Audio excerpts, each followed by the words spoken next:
Hello my lovely darlings, welcome to సప్త ఋషుల సందర్శనం ఎపిసోడ్ 6. నేను మీ మహతి. ఈరోజు మనం మాట్లాడబోయే ఋషి కథ మన హృదయం కోత తగిలినట్టు చేస్తుంది. ఒక తపస్వి, ఓ ఘన వీరుడు. But most importantly one question: ధర్మం అంటే ఏమిటి? ఈరోజు మనం కలిసిపోయే ఋషి అగ్ని, జమదగ్ని మహర్షి. జమదగ్ని మహర్షి ఎవరు? ఆయన బ్రహ్మ మానస పుత్రుల్లో ఒకరైన భృగు మహర్షి వంశానికి చెందినవారు. తన తపస్సుతో పవిత్రతలో ఆదర్శంగా నిలిచినవాడు. ఆయన భార్య రేణుకాదేవి అపూర్వమైన పవిత్రత. వారిద్దరూ కలిసి నిర్మించుకున్న ఆశ్రమం తపోభూమి అనబడేది. ఎక్స్ట్రీమ్ డిసిప్లిన్ మెయింటైన్ చేసేవారు. వారికి 5 మంది కుమారులు. వారిలో మహాశక్తిమంతుడు పరశురాముడు, విష్ణువుని 6వ అవతారం. ఈ వంశంలో కోపం బ్లడ్లోనే ఉంటుంది. జమదగ్ని పేరులోనే అగ్ని ఉంది. జమదగ్ని మహర్షి సూర్య భగవాన్నే శపించినవాడు. ఆత్మగౌరవానికి అలాంటి స్థాయిలో నిలిచినవాడు. కొడుకు పరశురాముడైతే ఫైర్ దట్ ఫైర్స్ ద ఫైరే, లైక్ ఫాదర్ లైక్ సన్ అన్నమాట. కానీ ఆ కోపం, శక్తి అంతా ఎక్కడి నుంచి వచ్చాయి? ఆ అగ్నిలాంటి ఋషి జీవితంలో ఓ మౌన వేదన ఉంది. ఒక పరీక్ష, ఒక శాపం, ఒక గుండె తడిచే సత్యం. ఆ కథ ఏంటో ఇప్పుడు తెలుసుకుందాం. ఒకరోజు రేణుకాదేవి తటాకం దగ్గరకు నీళ్లు తెచ్చుకునేందుకు వెళ్తుంది. ఆ సమయంలో చెరువులో చిత్రరథుడు అనే ఒక గంధర్వుడు తన భార్యతో సరదాగా కాలక్షేపం చేస్తున్నారు. అది చూసిన రేణుకాదేవి ఓ క్షణం ఆమె మనస్సు దారి తప్పింది. ఆమె మదిలో సందేహం, అసంతృప్తి, ఓ చిన్న పిలుపు అనుకోకుండా ఓ భావనలోకి వెళ్తుంది.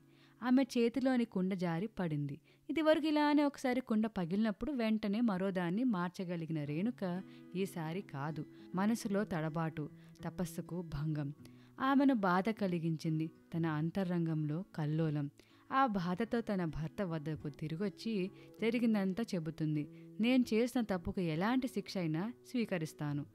చూసారా డార్లింగ్, హానెస్టీ ఏ స్థాయిలో ఉందో. ఆ కాలంలో మనసులో వచ్చిన థాట్స్నే తప్పుగా భావించేవారు, ఒక పనిషబుల్ ఒఫెన్స్ లాగా. కానీ ఈ కాలంలో మనమే తప్పు చేసినా ఒప్పుకోం. జమదగ్ని తన తపస్సు బలంతో జరిగిందంతా గ్రహించి తన కుమారులను పిలిచి, నీ తల్లి పవిత్రతను కోల్పోయింది, ఆమెను హతం చేయాలి అని తన కుమారులకు ఆజ్ఞించాడు. మన మైండ్ వల్లే కదా ఈ చెడు ఆలోచనలు వచ్చేవి. అందుకు వాళ్ళ అమ్మ శిరస్సును నరికేమంటాడు. 4 కుమారులు తండ్రి ఆజ్ఞను నమ్మలేక వెనక్కి తగ్గారు. కానీ ఓ వ్యక్తి ముందుకొచ్చాడు. అదే పరశురాముడు. కంట్లో కన్నీళ్లతో, గుండెల్లో తపనతో తండ్రి ఆజ్ఞకు తల వంచాడు. తల్లి రేణుకాదేవి శిరస్సును తానే నరికాడు. అదే విధేయత, హృదయంలో ప్రేమతో కూడిన విధేయత. One of the most difficult act of obedience. పరశురాముడి ధర్మభక్తిని చూసిన జమదగ్ని తృప్తి చెంది ఏదైనా వరం కోరుకోమంటాడు. పరశురాముడు వెంటనే, నాన్న, నా తల్లిని తిరిగి బ్రతికించండి అని ఒక్కటే కోరాడు. జమదగ్ని తన తపస్సు శక్తితో రేణుకాదేవిని తిరిగి బ్రతికించగలిగాడు. ఇక్కడే తెలుస్తుంది, నిజమైన భక్తి క్రూరంగా ఉండదు. It's about trusting the divine even in pain. ప్రేమలో ఉన్న విధేయత, శిక్షలో దాగిన క్షమ, అదే ధర్మానికి అసలైన రూపం. జమదగ్ని తన తపస్సుతో కామధేను అనే దివ్య గోవును లభించింది. ఆ గోవు ఏమడిగినా ఇచ్చేది. శక్తులు, సంపద, అన్నదానం, ఇలా ఎనీథింగ్. దురాశపరులైన రాజులు కామధేను కోసం దాడి చేస్తారు. అక్కడే మొదలవుతుంది పరశురాముని కోపయాత్ర. ఆయన చేతిలో ఉన్న గొడ్డలి ఆయుధం కాదు, అది ధర్మానికి ప్రతీకం.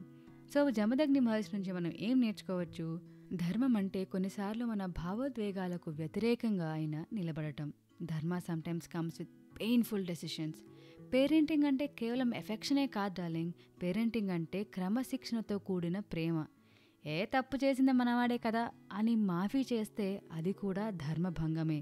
తప్పు చేసింది మన ఫ్యామిలీ మెంబర్ అయినా తప్పు తప్పే. ధర్మ స్టాండ్స్ అబవ్ ఆల్. చెప్పించిన తర్వాత తిరిగి బ్రతికించాలనుకోవడం షోస్ ట్రూ డివైన్ కంపాషన్. నిజమైన గొప్పతనం ప్రాణం తీసే శక్తి కాదు, ప్రాణం తిరిగి ఇచ్చే సహనం. సో డార్లింగ్స్, ఇది మన జమదగ్ని మహర్షి కథ. ఒక తపస్వి, ఒక టెస్ట్ మాస్టర్, ఒక ధర్మ స్తంభం. ఆయన కథ మన హృదయాన్ని తాకుతుంది, మన ఆలోచనలను మేలుకొల్పేలా చేస్తుంది. ఇది ఓ ఫ్యామిలీ డ్రామా కాదు, అది ధర్మ డ్రామా.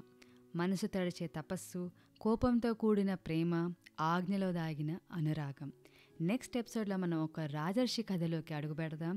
అహంకారాన్ని జయించిన శాంతి కథకు సిద్ధం కావాలి.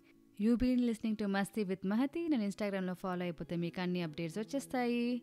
స్పాటిఫైలో ఈ పాడ్కాస్ట్ వినొచ్చు, అలాగే యూట్యూబ్లో కూడా మీరు ఇవి వినేయచ్చు. మస్తీ విత్ మహతి అని సెర్చ్ చేస్తే వస్తుంది. And as always, just chill, stay cool and be crazy.